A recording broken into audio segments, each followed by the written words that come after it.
मुस्तकबिल रोशन, ज़ाहिर है कि इसका तो सबको मतलब है कि वो एहसास आम तौर पे होता भी है और हरज भी नहीं है, जबकि ये मुस्तकबिल का जो रोशन होना, जो भी ये प्लानिंग करता है, कैरियर प्लानिंग, ये शरीयत के पीछे पीछे चल रही हो इसकी प्लानिंग। शरीयत के हाथ तोड़ेगा तो फिर ज़ाहिर है कि नुकसान में पड़ेगा। तो मुसलमान जो है उसको ये गौर करना बड़ा मुफीद है कि जिस दुनिया में मैं रह रहा हूँ इसमें मेरी मुद्दत, मेरा टाइम पीरियड क्या है। 50 साल, 60 साल, 70 साल, बड़ी बूढ़ियों की दुआ से 125 साल, कितना? अच्छा, फिर इसमें जवानी कितनी, अधेड़ उम्र कितनी, अगर फिर जिंदा बच गए तो बुढ़ापा कितना। ये भी प्लानिंग में शामिल होना चाहिए। जवानी में जज्बात मुतलातिम होते हैं, तूफानी जज्बात होते हैं। अच्छा, और फिर अधेड़ उम्र में वो कुछ जोर टूट जाता है, लेकिन उम्मीदें तवील होती हैं। बुढ़ापे में मायूसी का सामना होता है। यानी जो गौर करेगा उसके लिए कि अब आगे फ्यूचर क्या। अगर अरबों रुपए जमा कर भी लिए तो आगे खा तो नहीं सकूंगा इसको। डॉक्टर ने तो परेशानियां बताई हुई हैं। बकरीद आ गई, बड़े बड़े जानवर ज़बा हुए, चर्बियों के पहाड़ ज़बा हुए। डॉक्टर ने बोला चिकनाहट आपको नहीं खानी है,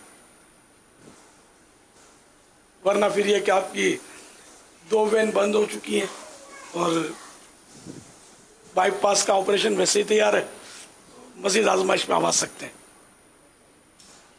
तो अब ये इस उम्र में अगर ऐसी सूरत, या अधेड़ उम्र में भी होता है, बाज़ों को जवानी में भी होता है, लेकिन ज़्यादातर मैंने अंदाज़ा लगाया कि ये अधेड़ उम्र में बाईपास का ऑपरेशन होता है। तो अब यह कि ऐसा प्यारा माहौल, ऐसी ज़बरदस्त ईद और चारों तरफ बोटियाँ सेंकी जा रही हैं, बारबेक्यू की बातें हो रही हैं, दावतें की तरकीबें हो रही हैं।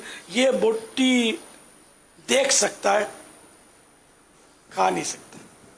खुशबू भी क्या यार कैरियर और क्या फ्यूचर। अब सूंघने की भी इजाजत दे दें, सूंघने की भी इजाजत फरमाएं। सूंघने का ऐसा है कि वो अगर नाक बंद नहीं है ना तो सूंघने के लिए कोई एक्स्ट्रा उसको मतलब है कि हरकत नहीं करनी पड़ेगी, जो सांस तो जारी है ना, वो बेचैनी बढ़ जाती है, दाखिल हो ही जाएगी। देखने के साथ साथ जब सूंघता तो बेचैनी बढ़ जाती है। बेचैनी बढ़ेगी, मैं यही कहने वाला था कि बेचारे को खुशबू आएगी तो परेशानी बढ़ेगी। अब करोड़ों अरबों रुपए हैं जिसको आप कैरियर बनाने के लिए जमा किए हुए, काम के क्या आएंगे आपको। तो इसलिए वो शरीयत के पीछे होंगे ना सब मामला, तो इंशाअल्लाह वो तरकीब बनती चली जाएगी। तो दुनिया में जितना जिंदा रहना है, अक्लमंद जो है ना वो यही है कि जितना दुनिया में जिंदा रहना उतना दुनिया की तैयारी करे, और आखिरत का जो पीरियड है उसकी जो मुद्दत है वहाँ जितना रहना है उतनी वहाँ की तैयारी करे। ज़ोएब भाई, आपकी बातें सुनकर थोड़ा मुस्कुरा रहे हैं, मेरा ख्याल है शायद इनके जहन में कुछ सवाल पैदा हो रहा है। जी ज़ोएब भाई, क्या फरमा रहे हैं? एक सवाल जो आजकल मेरे जहन में ज़्यादा पैदा ये हो रहा है कि हमारा जो मुआशरा है वो जा तो बहुत तेज़ी से इन्हीं मटीरियलिस्टिक चीज़ें यानी कि जो दिखावे मादियात की तरफ जा रहा है। तो अब इसको किस तरह रोके, क्योंकि अब कैरियर प्लानिंग भी उसी का एक हिस्सा बन रही है, और वो तमन्ना इसी वजह से ये चीज़ें हो रही होती हैं कि मतलब मैं इतना अच्छा पढ़ लूँगा तो इतनी अच्छी नौकरी मिलेगी, तो इतना अच्छा घर बना लूँगा या फ़लाँ पोस्ट हासिल कर लूँगा। तो मौत को तो कोई भी प्लान नहीं करता, ना ही कोई इस चीज़ को प्लान करता है कि मैं कभी हार्ट पेशेंट हो जाऊँगा अगर मैं ज़्यादा कोई ऐसी चीज़ें चिकनाहट वाली खाऊँगा, या क्योंकि इसमें हर चीज़ शामिल हो गई है। अभी जो हमारी एक ज़िंदगी गुजर रही है, जो हमारा लाइफ स्टाइल बन रहा है, उसके अंदर फास्ट फूड वो भी एक दिखावे का, क्योंकि आजकल एक नया कल्चर है तस्वीरें खींच के डालने का, तो वो कि हम कितना अच्छा खाना खा रहे हैं, क्या कर रहे हैं, कहाँ जा रहे हैं। तो ये जो एक सब कुछ एक कलेक्टिवली हमारे माशरे में हो रहा है, अब इससे हम किस तरह बचें, क्योंकि ये सभी इन तमाम चीज़ों का हिस्सा बन रही हैं, क्योंकि ये सभी सेगमेंट्स हैं जो मिलकर ये एक हमारा माशरा इस वक्त इस अंदाज पे चला गया है। जी, क्या फरमाते हैं आप? असल वो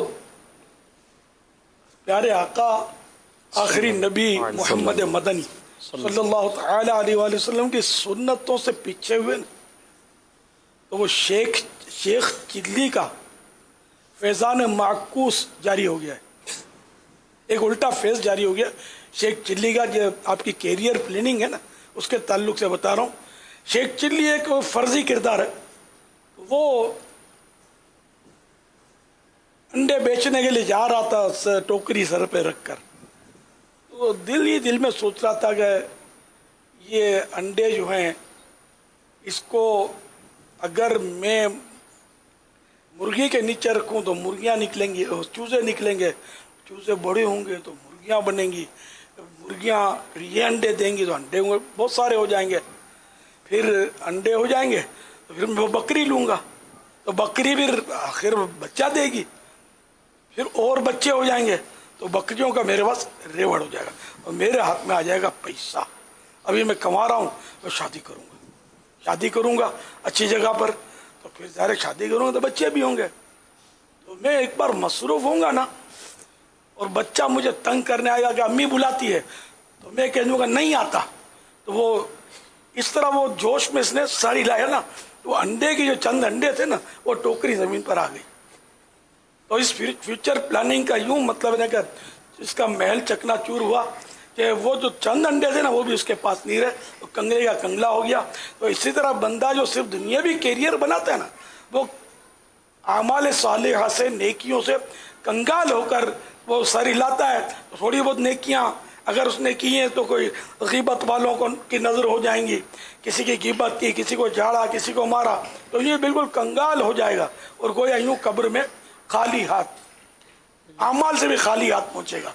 तो इसलिए फ्यूचर प्लानिंग जो आजकल की जो तरह तरह की फ्यूचर प्लानिंग है कि ये तालीम हासिल कर लो, ये डिग्री हासिल कर लो, वो सनद ले लो, और देख कर कुरान करीम तो पढ़ना आता नहीं है, फिर ऐसे को बोलते हैं कि पढ़ा लिखा है तो होएगा। तो मेरा पढ़ा लिखा तो वो है जिसको कुरान करीम पढ़ना आता हो, देख कर भी आता हो, और अगर कुछ सूरत ज़बानी तो वैसे ही कुछ तो कुरान करीम याद होना फ़र्ज़ भी है, नमाज दुरुस्त हो सके इतना फ़र्ज़ है, और वाजिब भी है। सूरह फातिहा तो वाजिब है याद होना, इसके साथ एक सूरत मिलाए कम से कम छोटी 3 आयतों जितनी, या छोटी 3 आयतों जितनी मिक़दार में कुरान का याद होना सूरह फातिहा के अलावा, ये वाजिब है।